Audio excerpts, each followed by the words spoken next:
Olá, seja bem-vindo a mais um estudo bíblico, seja bem-vindo a mais um estudo a respeito das doutrinas cristãs. Estamos estudando os últimos tempos, a escatologia, o final dos tempos, e é um assunto maravilhoso, muito intrigante, misterioso, cheio de esperança e de horrores também. Na última aula nós falamos sobre a grande tribulação, dia do juízo, o arrebatamento. E hoje nós temos uma outra aula muito interessante, que é sobre o anticristo, o falso profeta e o dragão. Então esteja conosco para que você aprenda, entenda, conheça um pouco desses personagens tão importantes e tão característicos do final dos tempos. Mas, antes de prosseguir, vamos orar. É com oração que a graça de Deus opera, é com oração que a gente fala com Deus, é com oração que nós obtemos respostas. Então vamos orar para que a graça de Deus nos acompanhe, nos assista nesse momento. Senhor Jesus, obrigado por estar nos sustentando, por estar nos ensinando e nos ajudando em todas as nossas dificuldades, em todas as nossas necessidades. Obrigado, Senhor, pelo seu amor. Obrigado, Deus, pelas suas consolações e por todo o seu auxílio. Peço que o Senhor abençoe esse estudo e que cada um de nós possamos ser edificados, possamos crescer, ter cada vez mais experiência e entendimento a respeito dos tempos e dos personagens que atuarão no final dos dias. Que o Senhor nos ajude, Senhor. Que o Senhor ajude a mim, que o Senhor me dê força, me dê graça para fazer e para ensinar o seu povo. E que o Senhor dê sabedoria, entendimento, interesse, para que o seu povo possa aprender e crescer sempre na graça e no conhecimento e estar preparado para os últimos dias. Em nome de Jesus. Amém. No slide de introdução que aparece a você, é o nosso slide essencial, com a grande preocupação de Jesus, com a minha grande preocupação a você. E está escrito nesse slide o texto de Mateus capítulo 24, verso 3 e 4, que diz: "E estando assentado no Monte das Oliveiras, chegaram-se a ele os seus discípulos, em particular, dizendo: Dize-nos quando serão essas coisas, e que sinal haverá da tua vinda e do fim do mundo? E Jesus respondendo, disse-lhes: Acautelai-vos, que ninguém vos engane."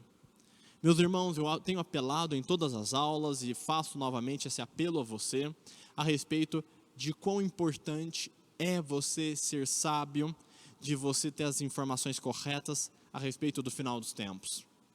Será um momento que Paulo e Pedro avisaram, repetindo e dando eco às palavras de Jesus, que será como um ladrão na noite. Você não sabe a hora que o ladrão vem, você não sabe a hora que você vai ser abordado por um criminoso. Então a Escritura ela disse: olha, cuidado, você não sabe, você não sabe o momento. Então você precisa estar sempre alerta, você precisa estar sempre atento, você precisa estar sempre cuidadoso. E pelo fato de não sabermos a hora que virá exatamente, algumas pessoas perversas, tolas e carnais vão trazer informações equivocadas sobre quem, como e quando acontecerá o final dos tempos. Quem serão os participantes, o anticristo, a besta, esses personagens? E se eu não estiver atento, se eu for uma pessoa ignorante, eu vou ser enganado. Eu vou acreditar numa coisa que não vai se cumprir. Eu vou baixar a guarda para um momento que não deveria baixar a guarda. Eu vou achar que está tudo bem quando não está tudo bem. Eu vou ser enganado de tal maneira a achar que o anticristo na verdade é uma boa pessoa. Eu vou ser enganado achando que o falso profeta é um profeta de Deus.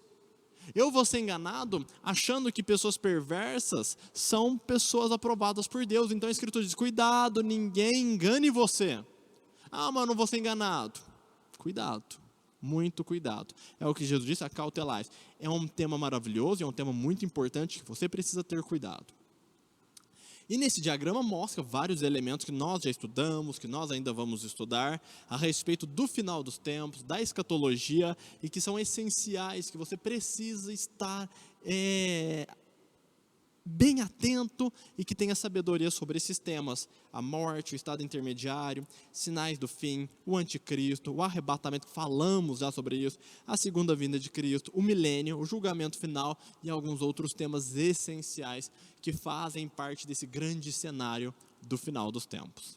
Dito isso, convido você então a conhecer um pouco mais de perto um personagem extraordinário, poderoso, sem igual na história da humanidade, e que será muito bem sucedido em muitos dos seus trabalhos e obras. E esse personagem é o anticristo. No slide, então, item 1, o anticristo, a primeira besta. O nome anticristo provém das epístolas de João, onde João dá a entender que este personagem virá futuramente. Como o anticristo se opõe e se levanta contra tudo o que se chama Deus ou se adora, podemos entender que anti significa contra. Apesar disso, a palavra grega anti significa mais frequentemente em lugar de ou ao invés de. E o anticristo se assentará como Deus no templo de Deus, querendo parecer Deus, como está em 2 Tessalonicenses, capítulo 2, verso 4. Isto é, o anticristo não chamará a si próprio de anticristo. Ele será o maior e ulterior de todos os cristos falsificados. E provavelmente alegará ser o Cristo verdadeiro, bem como o verdadeiro Deus. Um ditador mundial, um blasfemo. Assim, Orton Willey o caracteriza e chama atenção a nós. Meus irmãos, meu amigo, o anticristo, quando ele vier, ele não vai vir com tridente. Ele não vai vir, o meu pai Satanás me enviou. Eu vim aqui para acabar com vocês. Eu sou o anticristo, eu sou o destruidor. Não, não, de jeito nenhum. O anticristo, ele é revelado como essa pessoa, como um ser perverso, como nós vamos ver, como um falso, como nós vamos ver, porque Deus desmascarou quem ele é para nós. Não porque ele se apresentará assim, não porque a imagem midiática dele será assim, não porque a sua popularidade será assim, mas porque Deus revelou para nós. Ele se apresentará como um salvador da humanidade, ele se apresentará como a grande esperança da humanidade, ele se apresentará como Deus dessa humanidade que trará paz, que trará prosperidade, que será uma grande bênção para essa humanidade. Ele será uma pessoa a qual a humanidade espera, aguarda e deseja que exista. E ele se apresentará como sendo a resposta a esses anseios da humanidade. O anticristo vem não como um ser perverso em si mesmo, ele não vem declaradamente como inimigo de Deus, ele não vem declaradamente como uma pessoa perversa, ele vem tentando passar-se como a grande esperança, como o verdadeiro Messias, como o verdadeiro prometido para salvar a humanidade. É essa a ideia que ele pretende ver. Então o anticristo é no sentido de estar no lugar do verdadeiro, de ser como ele e de ser contra ele. Então nós devemos entender, em primeiro lugar, isso chama a sua atenção, não se engane, o anticristo, entre aspas, vai ser gente boa pra caramba. Não se engane, o anticristo vai ser uma pessoa admirável, extremamente talentosa, extremamente habilidosa, elegante, bem afeiçoado, bem sucedido, é uma pessoa muito desejável. Assim é o anticristo, não se engane, não se engane. Assim como temos o anticristo, nós tivemos alguns personagens na história que poderiam ser comparados ao anticristo. E o mais recente, que a gente pode trazer à memória, é Hitler. Hitler, ele foi adorado pelo povo. O povo tinha prazer em saudá-lo. O povo olhava para ele com olhos brilhantes, falando: não, esse homem vai tirar a vergonha da nossa nação. Esse homem vai trazer um milênio de esperança, de paz e de prosperidade. Esse homem é a resposta para nosso sofrimento.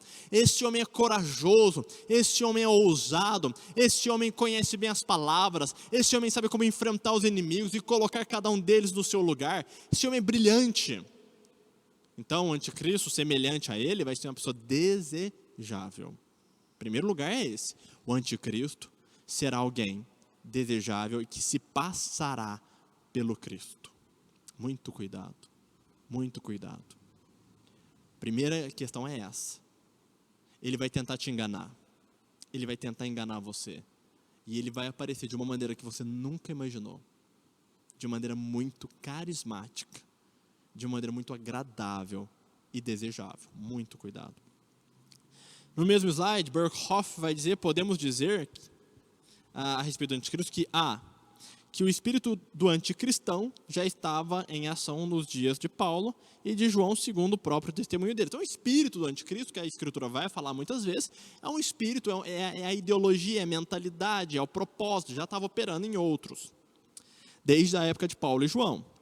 Que ele alcançará o seu poder supremo nas proximidades do final do mundo. Que Daniel retrata sua faceta política, Paulo a eclesiástica e João em Apocalipse retrata ambas as facetas. Ambas podem ser reveladas sucessivas do poder anticristão. Que provavelmente esse poder afinal se concentrará num indivíduo vindo a ser a encarnação da iniquidade. Daniel retrata um anticristo político. O cara vai ser um gênio politicamente falando. Um homem que vai falar bem, um homem que fará guerras, vencerá guerras. E Paulo trata ele como alguém eclesiástico, como alguém envolvido com religião. E é um homem que também vai ser muito bem sucedido nos seus propósitos eclesiásticos. Então nós temos essas perspectivas sobre o anticristo no Antigo e no Novo Testamento. Uma perspectiva política, uma perspectiva religiosa espiritual.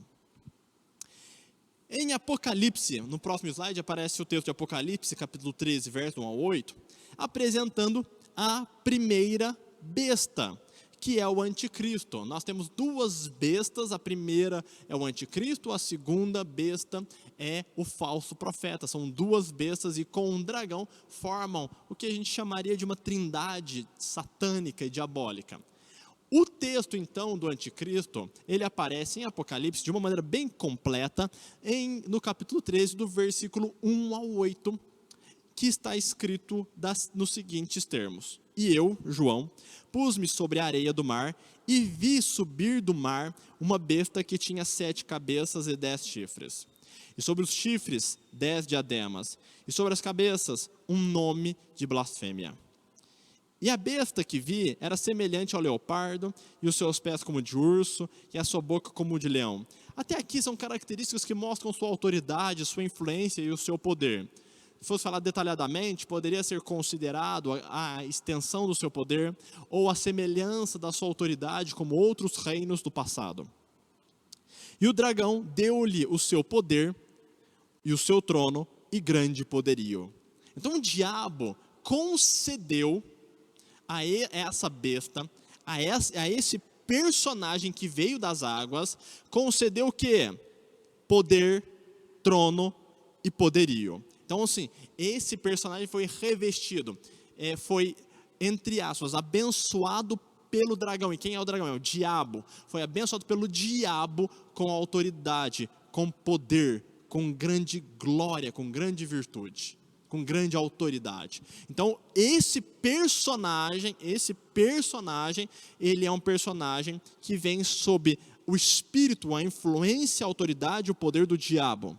E continuando, e vi uma de suas cabeças como ferida de morte, e a sua chaga mortal foi curada, e toda a terra se maravilhou após a besta. Então a Escritura está dizendo que o anticristo, ele vai passar por alguma tragédia, algum problema, que lhe trará uma chaga mortal, mas essa chaga mortal vai ser curada milagrosamente. E aí isso vai gerar uma grande maravilha, vai gerar uma grande admiração.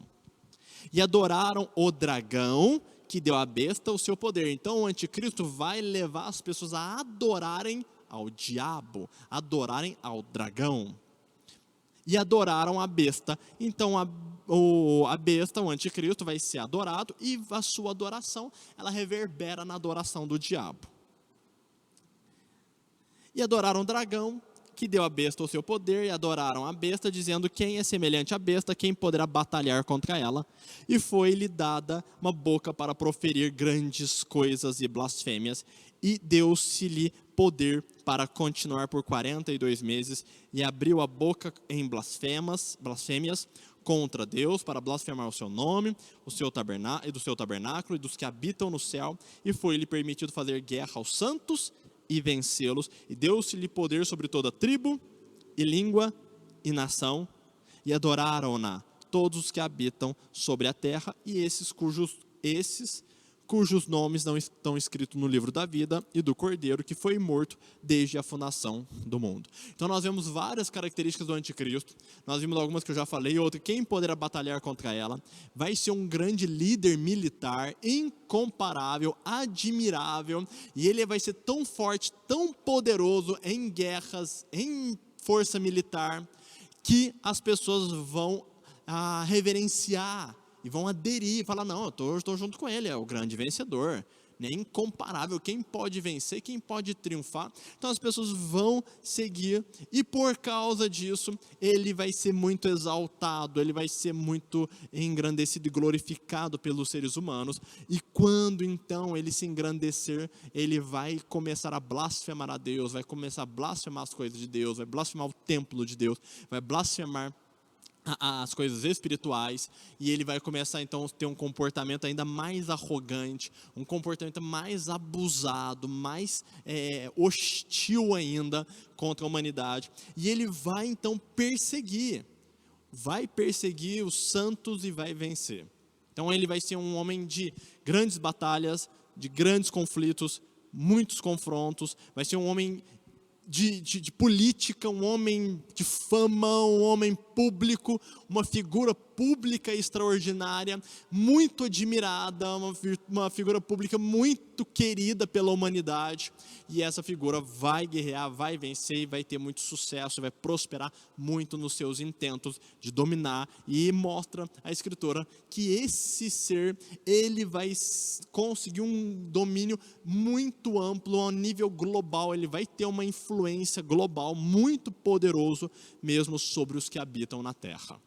Esse é um desenho dessa besta que é o anticristo, que é esse personagem cheio de poder, de autoridade, demoníacas, e que vai operar grandes coisas, grandes triunfos e grandes vitórias. Esse é o anticristo. Ou seja, a Escritura diz e deixa claro que no final dos tempos, o mundo, ele vai ser governado por uma figura extremamente maligna e perversa, com uma figura hostil a Deus, com uma figura que vai ser revestida de poderes concedidos pelo próprio diabo, e essa pessoa, ela vai governar com muito sucesso sobre muitas nações vão adorá-lo, vão exaltá-lo, vão glorificá-lo, vão prestar culto a ele, vão reverenciá-lo, e muitas pessoas vão combater e vão ser destruídas por ele.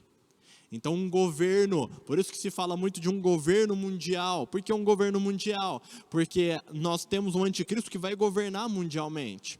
E para governar mundialmente é muito difícil você ter um governo que seja controlado por uma pessoa, ou por uma instituição a qual ele domina, a qual ele é o chefe. Então por isso que muitas vezes quando aparece alguns ajustes políticos a nível global, a gente começa a ficar preocupado. Por isso que quando nós ouvimos alguns líderes, inclusive o Papa, anos atrás, falando a necessidade de uma ordem global, de uma ordem mundial, a gente começa a ficar preocupado. Por quê? Porque o anticristo vai reinar sobre um mundo globalizado, vai reinar sobre uma ordem global, sobre uma ordem mundial. Alguns, quando a gente vê ali a nova ordem, a nova era, a nova ordem mundial, a gente fica preocupado. Por quê? Porque são características preparatórias desse governo do anticristo, não de Jesus, não da segunda volta, mas do anticristo.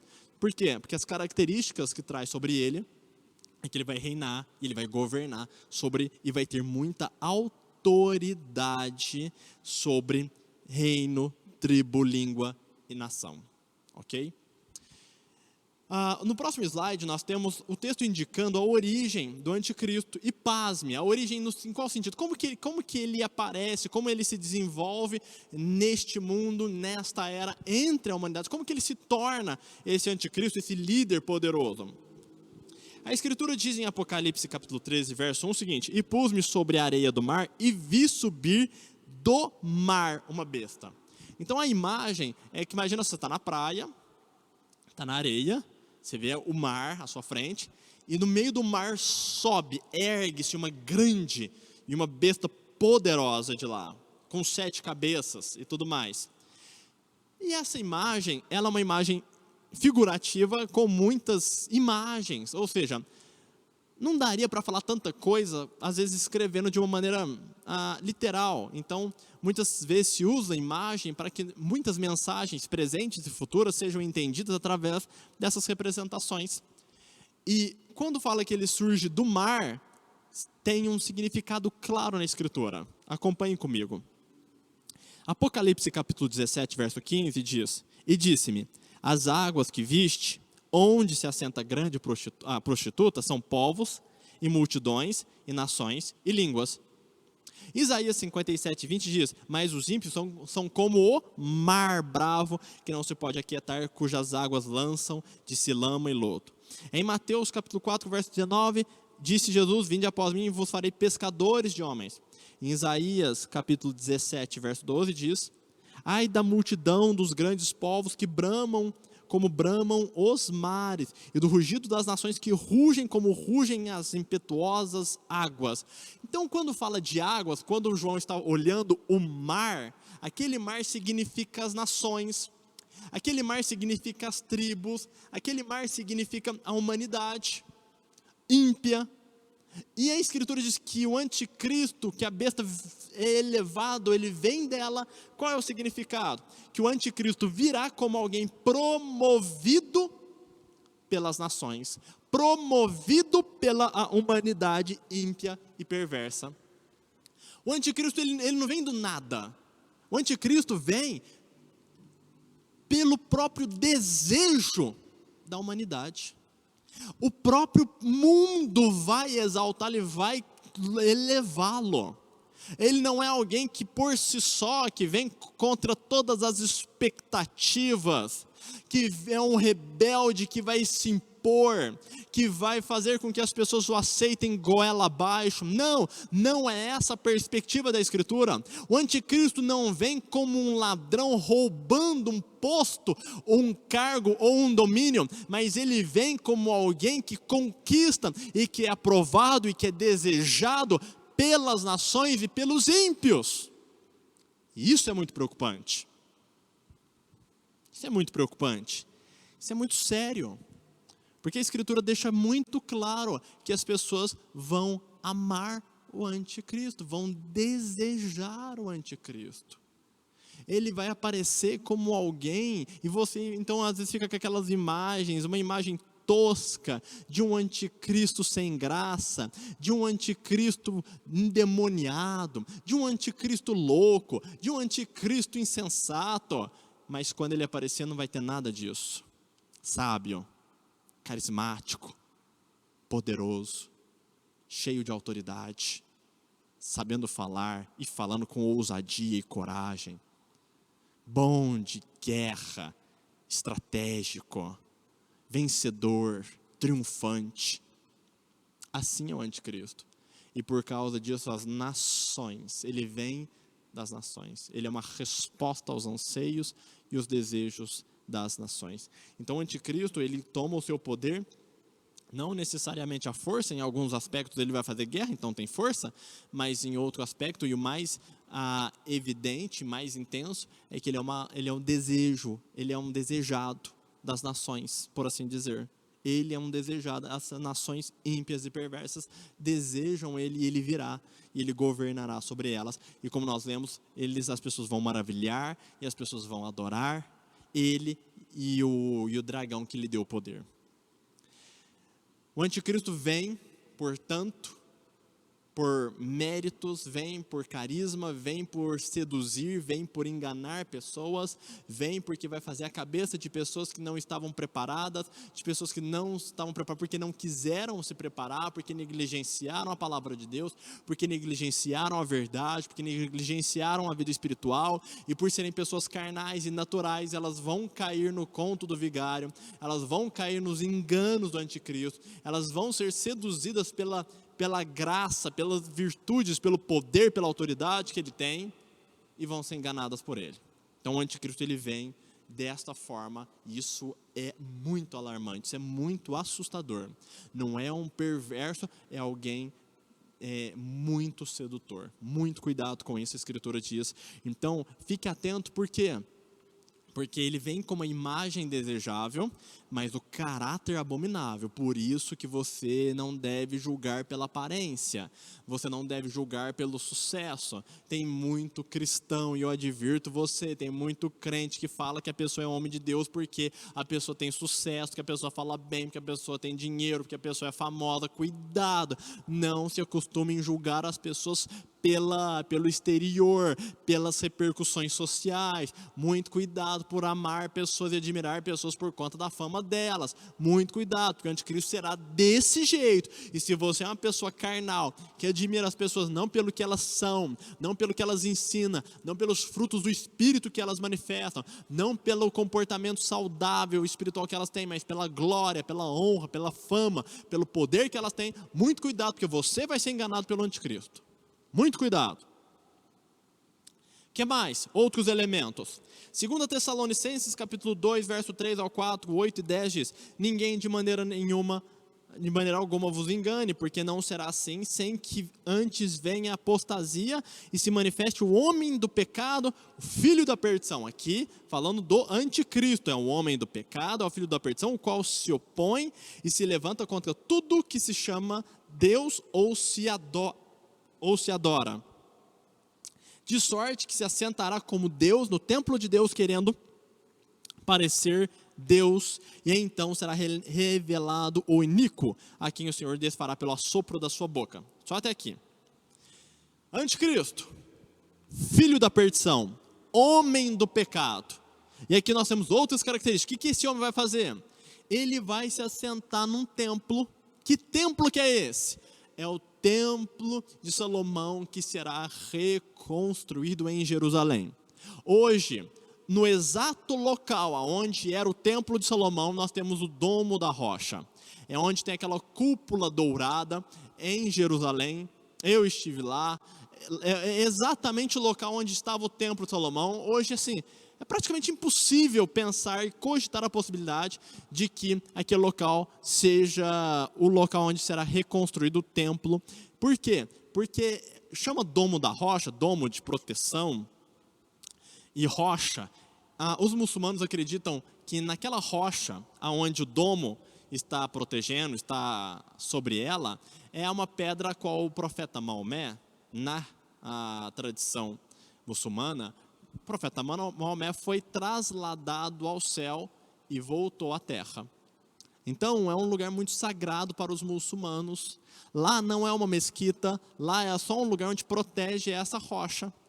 E coincidentemente, essa rocha que eles tanto exaltam e adoram e admiram, e é tão importante para a fé deles, é a rocha onde Abraão ofereceu Isaac em sacrifício, porque lá também é o Monte Moriá, onde Abraão foi provado por Deus e ofereceu, que é o mesmo lugar onde o templo de Salomão foi construído. E lá, inclusive, você pode ver por imagens, lá existem, naquela rocha, o recorte de onde ficava o Santo dos Santos e a Arca da Aliança. Então esse lugar hoje é um lugar sob a autoridade muçulmana.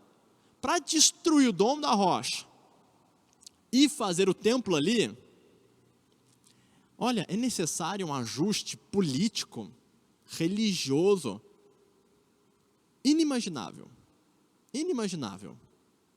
Apenas por uma providência e por uma permissão divina, apenas por uma questão absolutamente divina, é que esse templo um dia será construído. E quando for construído, meu amigo, prepara as malas, porque ou você vai ser morto, perseguido, ou o tempo está acabando, o anticristo está vindo, está terminando, ou logo você vai ser arrebatado. A questão é que um templo será reconstruído em Jerusalém. Nesse templo que será reconstruído em Jerusalém, o anticristo, ele se assentará nele como Deus, que é o texto de Tessalonicenses acabou de nos revelar. Então, é muito importante você prestar bastante atenção nesses detalhes, nessas circunstâncias. Então, ele se assenta como Deus, no templo de Deus, querendo parecer Deus. Por isso que a gente fala, anticristo significa ao invés de, no lugar de, ele quer ser a pessoa que está no lugar de Deus, no lugar de Jesus Cristo. Então, isso vai acontecer no futuro. Então, vai prestando atenção, essas coisas vão acontecendo. E são indícios, elementos que nos ajudam a perceber que é o falso. E aí, o que acontece? Presta atenção mais uma vez. Quando ele for assim, para Jerusalém, para o templo, ele, a princípio, vai ser super bem recebido. Ele não vai chegar no templo como alguém que está sendo hostilizado, ele vai ser uma pessoa muito querida, uma pessoa convidada, uma pessoa aceita nesse lugar. Ele vai ser uma pessoa que vai ser muito bem recepcionado. Então, enquanto o mundo vai estar comemorando a ida desse grande líder mundial ao templo, você pode olhar e falar, ai meu Deus, esse é o anticristo. Ixi, está chegando lá. E quando ele chegar lá, ele vai se revelar, o iníquo. Ele vai se falar e vai se assentar como Deus. E aí, a abominação da desolação, que a gente falou na aula passada, o sacrilégio no templo vai acontecer. E aí vai ficar mais descarado ainda a perversidade dele. E por isso que fala, e então será revelado o iníquo. E a gente leu, a quem o Senhor desfará pelo assopro da sua boca, e aniquilará pelo esplendor da sua vinda. Então o anticristo vai ser vencido quando? Quando Jesus voltar. Enquanto Jesus não voltar, ele não é vencido. A esse cuja vinda é segundo a eficácia de Satanás, com todo o poder, sinais e prodígios de mentira, e com todo o engano da injustiça para os que perecem, porque não receberam o amor da verdade para se salvarem. Então, Paulo vai falar, o anticristo vem, e ele vem de uma maneira muito eficaz, e a eficácia dele vem baseada no poder de Satanás. E o diabo, lhe dá poder, lhe dá autoridade para fazer sinais, para fazer prodígios e para enganar as pessoas. E quem vai ser enganado? Vai ser enganado as pessoas que perecem. Por quê? Porque não aceitaram a verdade. Pessoas que rejeitaram a Cristo vão ser enganadas pelo anticristo, vão ser enganadas por ele. Então ele é um ser muito poderoso. Por quê? Porque ele tem o poder, ele tem a autoridade, ele tem o apoio de Satanás, o querubim ungido, o anjo dos anjos por excelência. Ele tem o poder dele, foi concedido, foi entregue a ele esse poder para que ele pudesse dominar, e ele consegue ter muita eficácia. Então vai funcionar muita coisa para ele, e a Escritura deixa isso muito claro. Um dia ele será vencido, mas ele é muito eficaz em muitas dos seus trabalhos. Daniel capítulo 7, verso 24 e 25 diz, e quanto às 10 pontas daquele mesmo reino, se levantarão 10 reis, e depois dele se levantará outro, qual será diferente dos primeiros, e abaterá a 3 reis.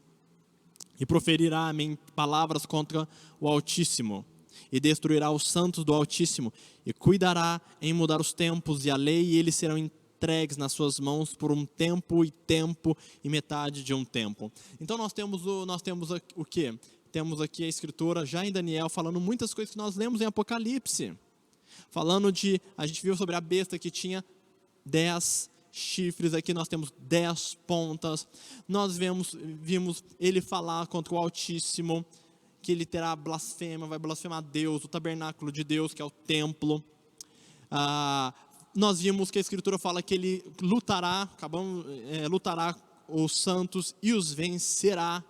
Então, textos de Daniel são repetidos e confirmados aqui no Novo Testamento. Então, ou seja, são características que nós vamos somando e vendo como absoluto. Ou seja, ele será um líder poderoso, um líder político poderoso. Ele será alguém que se rebelará e será muito hostil contra Deus e contra os santos de Deus.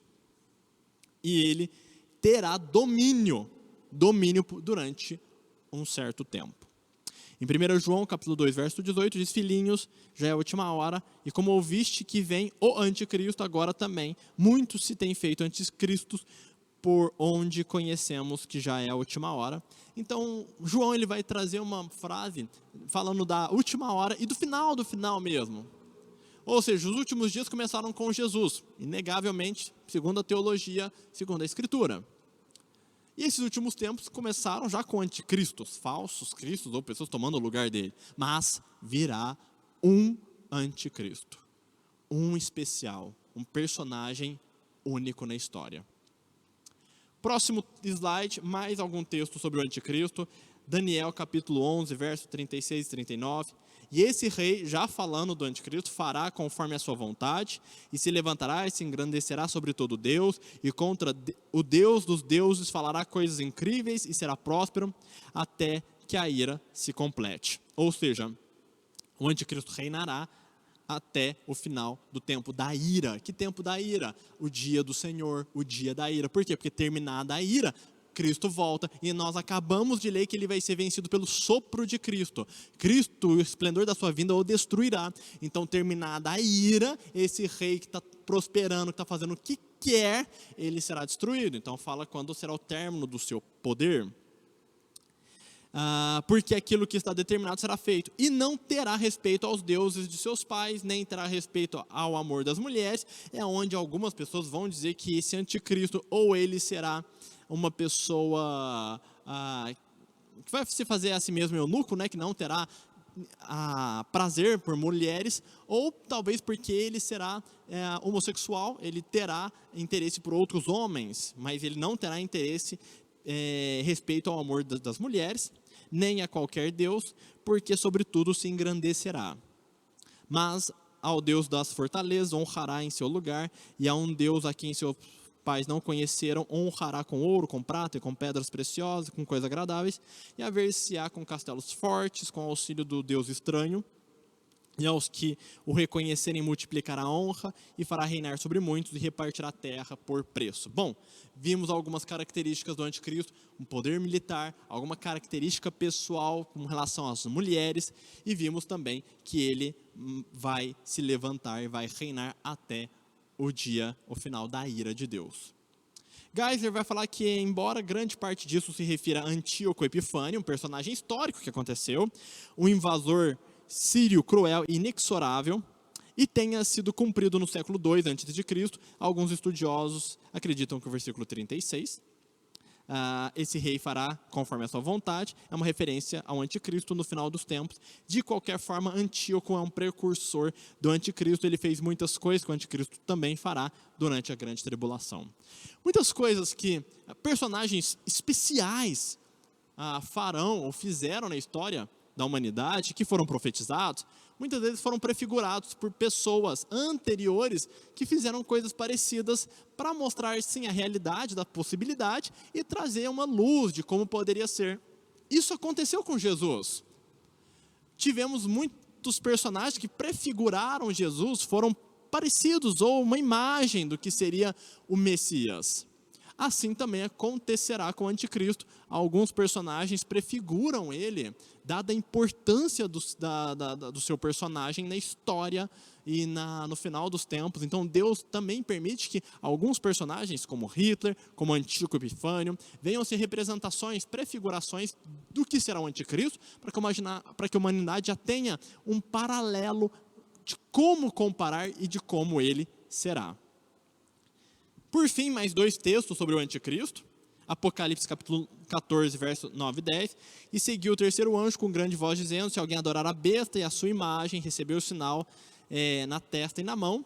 Aqui apenas citando, a respeito dessa besta, que é o anticristo. Vamos tratar sobre esse aspecto do sinal mais adiante. E no capítulo 17, verso 9 e 3, e diz: aqui há sentido que tem sabedoria, 7 cabeças são 7 montes, sobre os quais a mulher está sentada, e também são 7 reis, 5 já caíram, e um existe, e outro ainda não é vindo, e quando vier, convém que dure um pouco de tempo. E a besta, que a gente fala que é o anticristo, é a besta que era e já não é, e também é o oitavo, e dos 7, e vai à perdição. E os 10 chifres que viste são 10 reis, que ainda não receberam reino, mas receberão o poder como reis por uma hora, juntamente com a besta, o anticristo. E estes terão o mesmo intento e entregarão seu poder e autoridade à besta, tá vendo? A besta vem do mar. Os reis da terra, na época da besta, eles vão dar o seu poder, eles vão consentir com a besta, eles vão consentir com o anticristo. O anticristo, ele é apoiado pelos outros reis, ele é apoiado por outras nações, ele é apoiado por outras lideranças globais, e essas lideranças vão entregar a sua autoridade, vão entregar o seu poder à besta, e a besta vai ser muito bem sucedida e vai ter um poder político fantástico. Muito bem, nós falamos muito sobre o anticristo, textos bíblicos, contextos, algumas imagens das suas atividades no final dos tempos, e esse encantador homem, e eu digo isso com toda reverência e cuidado, porque é muito importante você entender que ele será uma pessoa adorável, tá? Isso é muito importante. Não pense que ele será um tolo, um imbecil, um nécio, um perverso, um bandidinho de quinta categoria. Ele será uma pessoa adorável. Isso eu quero chamar muita atenção a você, tá bom? E então nós já conhecemos, agora eu quero falar sobre um tema que tem a ver com isso, que é a marca da besta. No próximo slide, então, a marca da besta, Apocalipse 13, verso 16 ao 18. E faz que a todos, grandes e pequenos, ricos e pobres, livres e servos, lhes seja posto um sinal na mão direita ou na testa, para que ninguém possa comprar ou vender, senão aquele que tiver o sinal, ou o nome da besta, ou o número do seu nome. Aqui é a sabedoria, aquele que tem entendimento, calcule o número da besta, porque é número de homem, e o seu número é 666. Sinal, simbólico ou físico? A mão direita e a testa são indicações simbólicas de ação e pensamentos, comprar, vender, são alguns questionamentos. A marca da besta, ela traz para nós vários desafios a respeito de como ela é, se ela é realmente algo físico ou algo simbólico, algo espiritual. Existem muitas razões para pensar que é algo espiritual. A Escritura mesmo em Apocalipse fala que os santos, os crentes, serão também marcados pelos anjos na testa. Terão marcas, e essas marcas serão marcas sobrenaturais. Então, existe um paralelo em Apocalipse a respeito de que marcas podem ser apenas marcas espirituais e marcas simbólicas de quem é de Deus e de quem não é de Deus. Mão direita e testa, muitas vezes, pode ser representado como uma maneira de pensar e como atitudes. Então, há pessoas que vão dizer que essa marca é uma marca simbólica, uma marca espiritual, uma marca representativa de pessoas que pensam como anticristo, de pessoas que se comportam, que agem semelhante à ideia, à doutrina do anticristo. E por causa disso, elas pensam como ele, elas agem como ele age, a mão, ação, atitudes, obras. Então a marca seria apenas simbólica. Eu tenho respeito por essa visão, tem sentido e tem alguns paralelos. No entanto, ao que me parece, essa marca ela está limitada a uma questão de convívio social, de liberdades sociais, comprar e vender. Me lembra mais a marca que foi colocada ou que é colocada em algumas pessoas em épocas de perseguições, em épocas de hostilidades por determinados reinos. Os judeus, na época do nazismo, do governo nazista, eles andavam com uma faixa, uma faixa amarela no braço, para mostrar que eles eram judeus, e isso tornava a vida deles muito mais difícil, uma vida muito degradante em nível da sociedade. E por conta desse contexto tão econômico, desse contexto tão social, me parece improvável que uma pessoa tenha dificuldade de ter uma vida social no que se refere à sobrevivência, apenas por não pensar como anticristo e não agir como anticristo. Se você chega a um mercado, de uma maneira muito simples, tentando trazer um exemplo muito simples, muito prático, você chega ao mercado, ninguém vai perguntar, você gosta do anticristo ou não? Você concorda com o anticristo ou não? Eu roubei aqui no mercado, acabei de roubar um monte de bolacha aqui, roubei umas carnes boas aqui, e quer dizer que eu sou do anticristo, viu? Não faz sentido. Será que quando você fizer uma compra, ou você for comprar um carro, vai perguntar, você gosta do anticristo? Não me parece isso. Não me parece, deixa eu ver se você é um homem bom ou um homem mau. Não me parece isso, até porque o anticristo, ele é uma pessoa fraudulenta. O anticristo é uma pessoa que ele finge ser bom. Ele vai ser agradável, ele vai ser admirável, então o mundo vai admirar o seu comportamento. Então ser como o anticristo, na época do anticristo, é uma virtude, por assim dizer, é uma glória, não é um problema. Você imitar uma pessoa perversa não é ruim. Na época de Hitler, por assim dizer, quem imitava Hitler ou falava como Hitler, não era uma pessoa, nossa, você parece Hitler, que vergonha. Não, você parece Hitler, hein? Nossa, você tem uma oratória igual a ele, você tem um comportamento firme e forte igual a ele. Era um elogio. Ser parecido com o anticristo, na época do anticristo, é um elogio. Ser mal sempre foi ruim na sociedade. Ser ladrão, ser mentiroso, nunca foi aprovado. E isso nunca impediu ninguém de ter uma vida economicamente e socialmente desenvolvida. Então, quando eu vejo esse contexto para que ninguém possa comprar ou vender, isso me leva a entender e me leva a meditar num aspecto mais prático e realístico para cumprir o propósito dessa passagem, que a marca deve ser algo, sim, real. Uma marca mesmo, um sinal, seja visível, seja invisível, mas que venha a ser suficiente para afetar e para estruturar ou desestruturar a minha vida social, comprar, vender, ter acesso a benefícios ou não. Agora, como será essa marca? Vai ser o código de barra? Vai ser o código de barra implantado? Não, eu não me filio nem me vinculo a nenhuma dessas ideias. Mas eu digo a você que quando acontecer será inegável, será absolutamente claro. Mas eu tive um problema, ou a medicina está desenvolvendo, e eu coloquei um microchip na mão direita, e poxa, agora eu sou do anticristo? Não.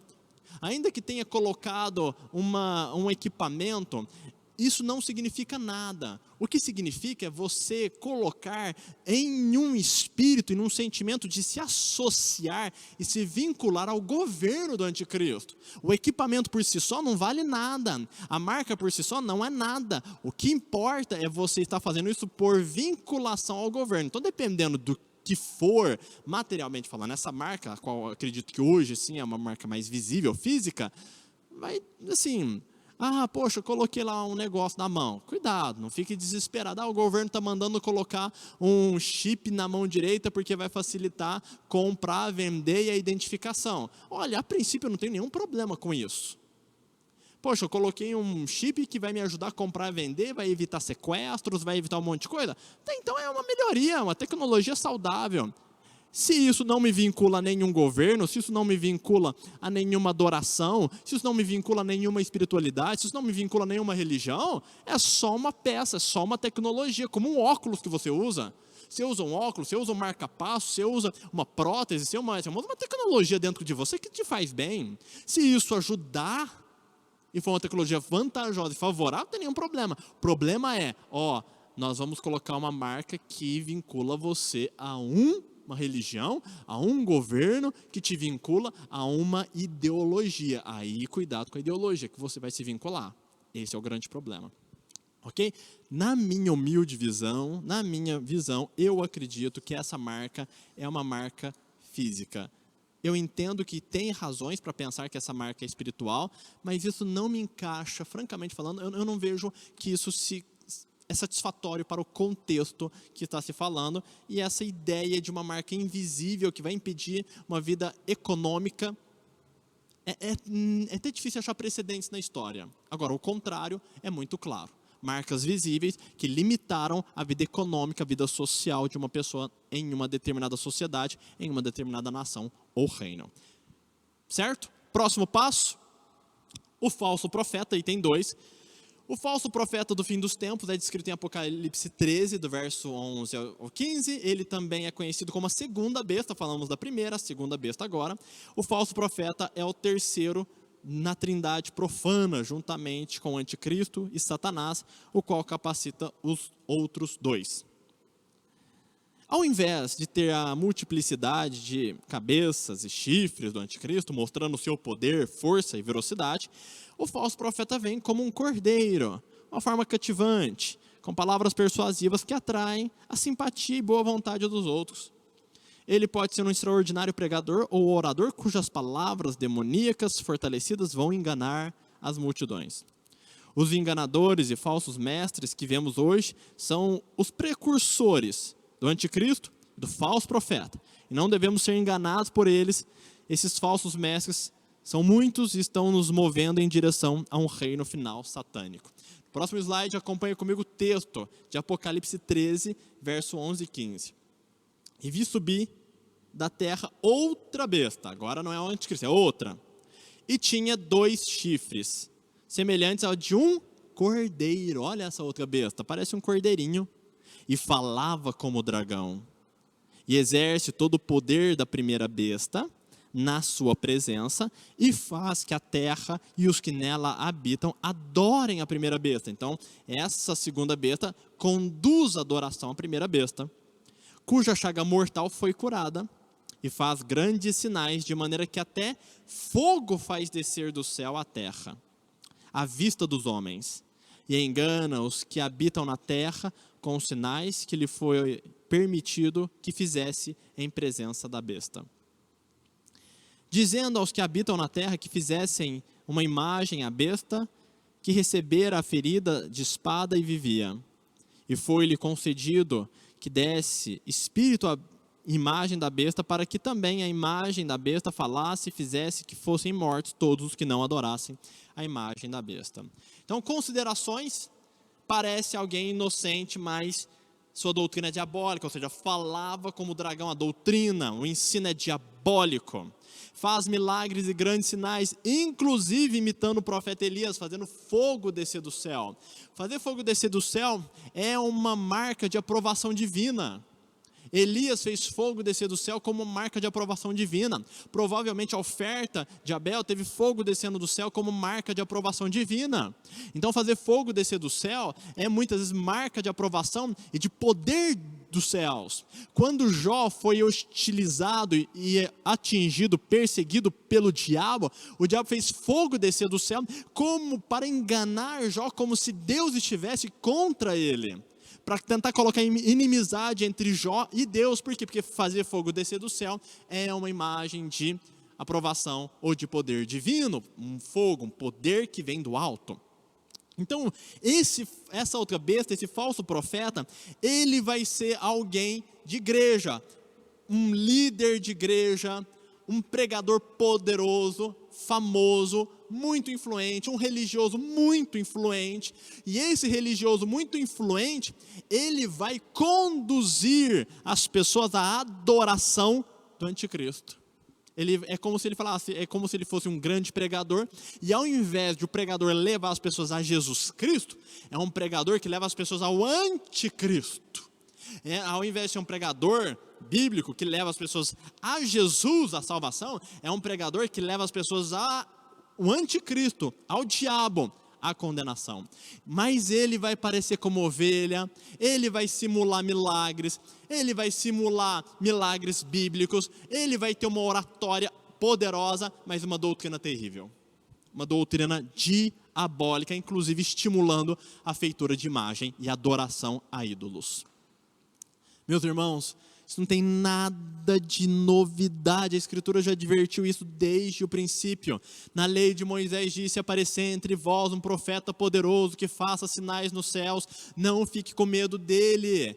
E se esse profeta ensinar vocês, mesmo tendo feito sinais, ensinar vocês a um caminho diferente do Senhor, apedrejai-o. Ou seja, os crentes, a humanidade, não pode se deixar levar por sinais e prodígios, porque a besta fará grandes sinais e prodígios, porque o falso profeta será revestido de um poder diabólico e fará coisas maravilhosas. Se você apenas julgar alguém como sadio, através do poder, você será enganado pelo falso profeta. Se você julgar apenas as pessoas pelos sinais, você acreditará nos falsos profetas. Por isso que em certo aspecto, eu falo, preste bastante atenção. Por isso que, em certo aspecto, a doutrina pentecostal mal administrada, com tanto falso profeta, com tanto falso sinal, com tanta coisa errada dentro, com tanta manifestação estranha e desaprovada pela Escritura, ela é uma porta para fazer com que milhares e milhares de cristãos e religiosos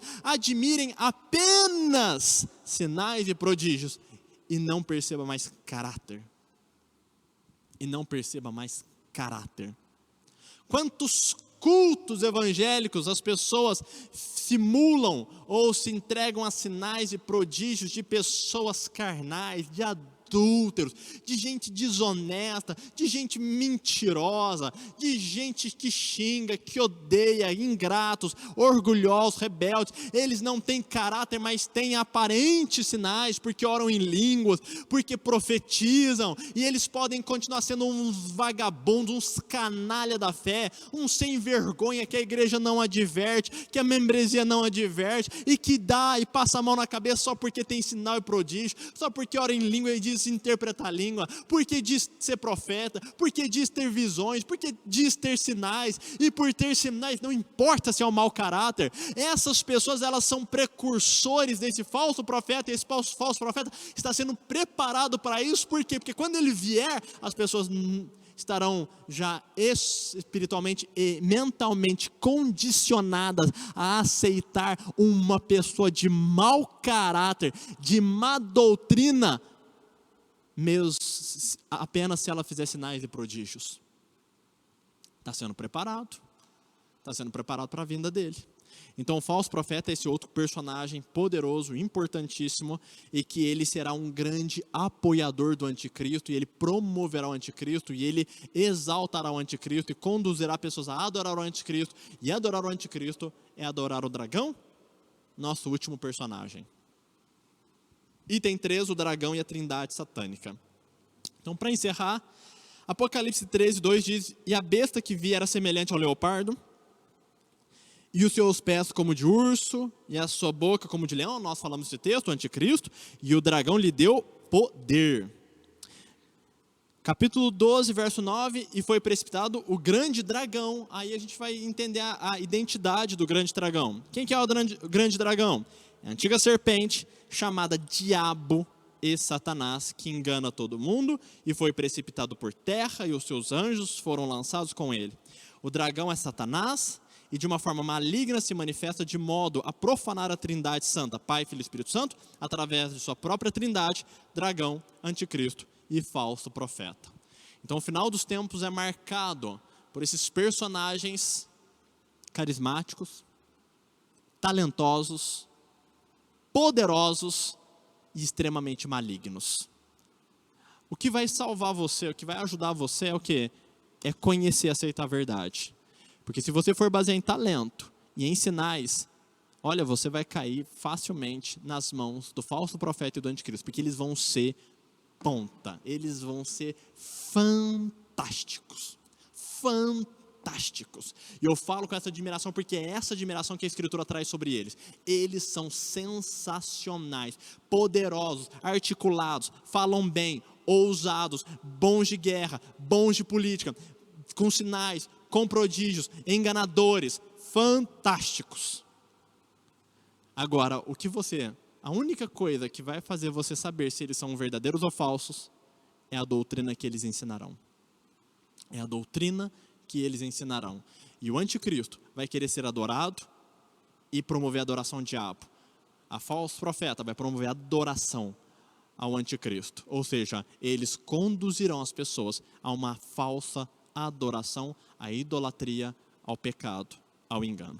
Essa é a maneira de você discernir se eles são pessoas de fato que vêm da mão de Deus ou do diabo. Sinais e prodígios não são marcas.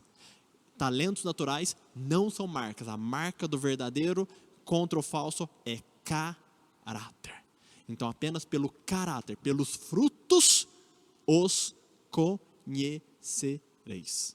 Então fica atento, aprende de Bíblia, tenha um caráter parecido com Cristo, porque quando aparecer o caráter do anticristo, você vai olhar para ele e esse cara não tem nada comigo. O que ele ensina não tem nada com o que eu aprendi e vivo com Cristo. As palavras dele não são aquelas que eu li na palavra de Deus. Aí você vai identificar, aí você não vai ser enganado. Aí você vai passar pelas provas e por essas tentações que virão sobre o mundo. Bom, Deus te abençoe, espero que você tenha aprendido bastante e que você tenha conhecido esses personagens que vão se manifestar no final dos tempos. Deus abençoe você, até o nosso próximo estudo.